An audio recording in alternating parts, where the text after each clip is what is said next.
So I was feeling pretty nostalgic tonight. I went to kind of this gathering up in St. Clair, like 34 Mile and I-94-ish.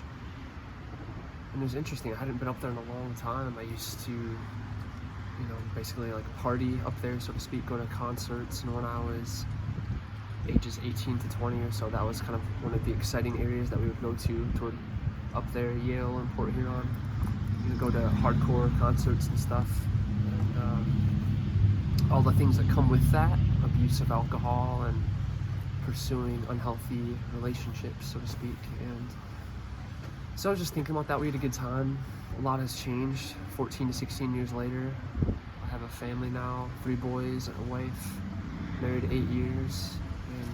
But it was the sense of nostalgia that kind of grabbed me. It's just interesting how that works. And the nostalgia continued as I was listening to this band, Me Without You, just now. I just thought of them, and so I played their album, Catch First the Foxes, from 2004, for those of you who are familiar with it. And just listening to their lyrics, I don't know much about their theology.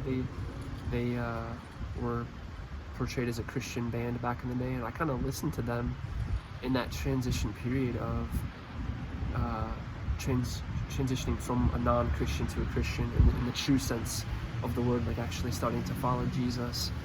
That was around 2006 for me, about 14 years ago in the fall. And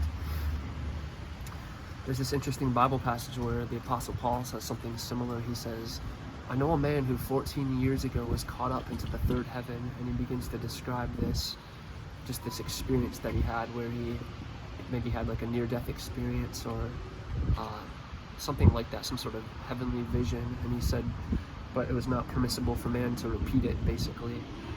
And so he doesn't give any detail really, but just the fact that it happened. And some nostalgia, the 14 years thing I can connect with. That's kind of what came to mind as I was making this video.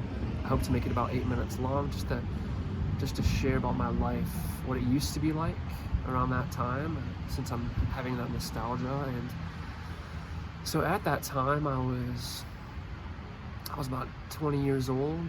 I had been studying architecture at Macomb Community College since 2004 to 2006. I was, in some just unhealthy relationships. I was still addicted to video games like I was when I was young, all the way from playing Super Mario 3 when I was real little to getting like addicted probably to Link's Awakening on the Game Boy and playing games just way too much, like whatever it was, Legend of Zelda Ocarina of Time, or Fable later in life, or Diablo 2 a little bit before that when I was like 16.